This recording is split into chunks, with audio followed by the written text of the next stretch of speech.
It's interesting you mentioned the sale of the steers, because yesterday you were compared to being a steer along with Michael McCormack. Two steers. When people say they're from the country, get it right. Steers don't fight. We castrate them so they don't, right? Steers have their testicles removed and they sit happily in the paddock and eat grass, getting as fat as possible so I can jam them on a truck and get paid money. Bulls, moo. Bulls fight, right? And, you try and stay away from the bulls. And then we're not in a neighbour's paddock, we're actually in our own paddock. It's not the neighbours that there's, but anyway, you listen to it and go, yeah, there's Farmer Jones. Two steers. It was very funny, and that's even funnier, your explanation. But if we get to the issue there, you didn't do Susan Lee much of a favour yesterday. I know you're not a member of the Liberal Party, but it was day one of question time. Kieran, see, this is what happens in this crazy boarding school, where we go, what's the biggest issue for our nation? You've made that person unhappy. You say, hang on, we're all on between $200,000 and $400,000 a year. I think you can wear a bit of grief. It's not about everybody being happy in this boarding school. It's about the pensioner who can't afford to live, is living in a car. That's the person you've got to be worried about. It's the pie shop who can't pay their power bill. That's the person you've got to be worried about. It's the fact that we're emasculating, deindustrialising Australia and making ourselves vulnerable if we come under, if in a time of attack, in a time of a war. That's what you should be worried about. Your bill... It's not, and it's the farmers with all these transmission lines. They're the people you should be worried about. Your private member's bill, going through it, there are two bits of legislation there from the Howard era. So you're saying it's not just this government that's got it wrong. No. It's governments back to the Howard government that are getting it wrong. We've all got our fingers on this, right? And now we've got in this ridiculous position. China's out, India's out, Indonesia's out, United States is out, Canada's out, New Zealand's out. And Kieran, even if you believe every tenet of what they say about what net zero is going to do to, stop extinction of species and get rid of droughts and get rid of floods and bring back the frost and everything else, they work on the premise that we're all playing the game, and we're not. The globe is not. So what are we doing this for? What is the purpose of this except for sort of self-immolation and sort of, destroying our economic base, crucifying rural communities with these transmission lines and swindle factories, creating this bizarre situation, and you'll see it on my Facebook post, where we pay people even if they don't provide electricity. And this is a real scam. And then at the end of the day, a pensioner, from their power bill, from their grocery bill, from right down to the hairdresser bill, all these things, their cost of living has been smashed.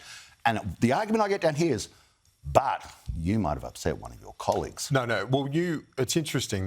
We look at this and go back you look back in history. I remember you were crossing the floor against Howard legislation. Yes, so I was. You don't see it as holy writ stuff. But not. I do find it interesting that you as part of the ones that you want repealed, it's basically right across the board. Any renewable energy support or underpinning of it gone. Do you think renewable energy should play a part? I think that it's not renewable. It's intermittent. That's part of the nomenclature, farms, renewable, it's going to stop the kiddies instantaneously combusting. No, it's intermittent power owned by foreign multinationals and domestic billionaires that are making $1 squillion out of good people who think they're doing something virtuous. That's what it is. And we have to call it what it is. Should it play a role in the mix? If it does, why do we need it? You're pulling the rug. Your bill would pull the rug from the lot. Don't they always say it's the cheapest and it's the most affordable? So what the hell are we subsidising it for? I mean, surely, do you subsidise stuff that's the cheapest?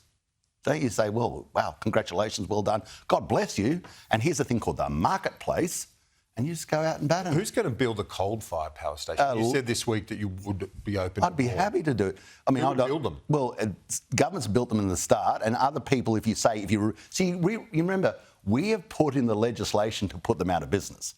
Remove the legislation that puts them out of business.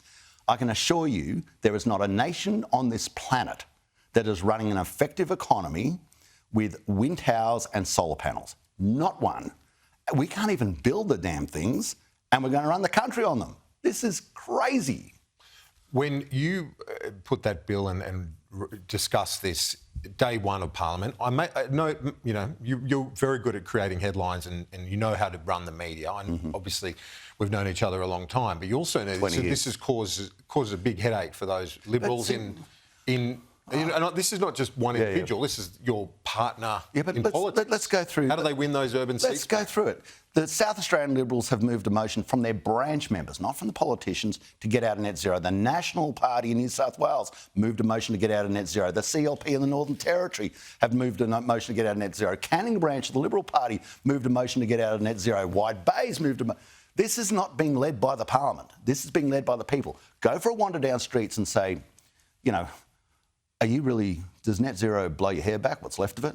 And they'll go, no, I sort of thought it was an innocuous thing that made the kiddies happy, and now I realise it's a really dangerous thing that's crucifying our cost of living and really hurting people.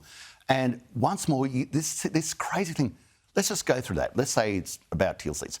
So I go up to someone who's doing very, very well in a very, very nice suburb, and I say, because I don't want to offend you, I have to leave that lady in her car, or I have to make sure that pensioner cannot afford to turn on a heater, or I put that business out of business, or I let these farmers be overrun with transmission lines and people bullying their way onto their place, with security guards, with police, with fines, socialising their private asset for apparently the benefit of a multinational company or a domestic billionaire, so that they can get an underwritten guarantee on their money through a capacity investment scheme to make themselves even richer than what their $1 billion has already made them. I mean, so I can't offend you, but I've got to crucify her. Yeah. Well, there are Liberals that disagree with you, you know. Well, yesterday there was Jane Hume in this studio saying we've got to commit to net zero and deliver. Jane's a great lady, but you know what the Parliament does? It debates issues. That's what it does. And I remember the capacity with the ETS, the extra tax system, the emissions trading scheme. That was also a great idea till we got rid of it. The carbon tax was a great idea till we got rid of it. Banning the live cattle trade was a great idea till we got rid of it. And so was the voice. It was a great idea till we got rid of it. Barnaby Joyce, thanks. Talk to you soon.